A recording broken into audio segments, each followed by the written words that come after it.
Aujourd'hui, dans ton balado géo, les réseaux de transport à Montréal.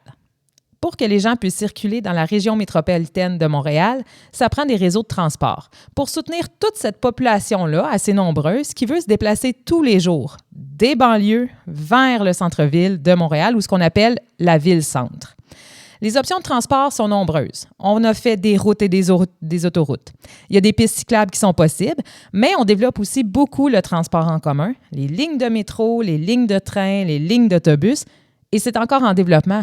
On parle souvent maintenant du REM, le réseau express métropolitain, ou si on écoute les nouvelles, par exemple, dans la région de Québec, on espère faire des nouveaux liens, des nouveaux ponts.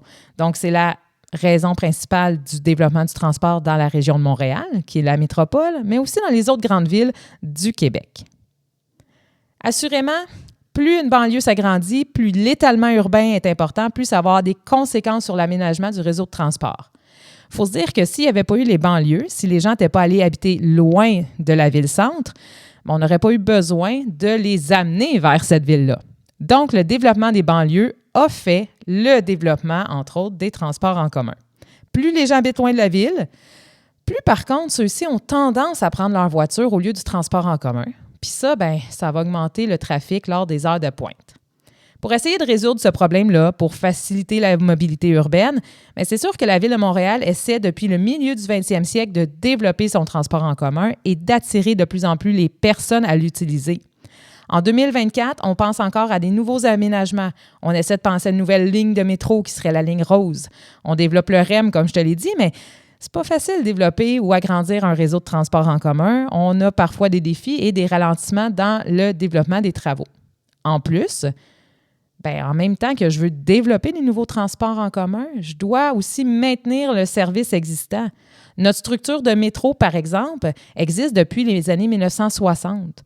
Il faut donc penser à investir pour rénover et maintenir en état de fonctionnement le métro, qui commence à être assez vieux. En 1960, c'était 20 stations de métro, puis en 2024, on en compte 68. Donc, on l'a agrandi, mais il faut le maintenir. Une autre des particularités reliées au transport et à la Ville de Montréal, c'est qu'on a su s'adapter à une contrainte environnementale, le froid de l'hiver. Et c'est pour ça qu'à Montréal, on compte sur un réseau souterrain qui permet de relier des tours à bureaux, des tours à logement, des magasins, des lieux culturels, des lieux spectacles et le métro. Cette ville souterraine-là, qu'on appelle le réseau, a donc été aménagée pour vraiment faire face aux obstacles. C'est 30 kilomètres de tunnels souterrains qui permettent aux gens de ne jamais sortir dehors l'hiver et ne pas affronter le froid et la neige, ce qui est quand même un des gros obstacles à Montréal. Parce que lorsqu'il y a des tempêtes de neige, le déneigement, là, ça devient un casse-tête. Il faut déneiger les rues, les trottoirs. Il faut faire de même avec les autoroutes, les voies d'accès à l'île.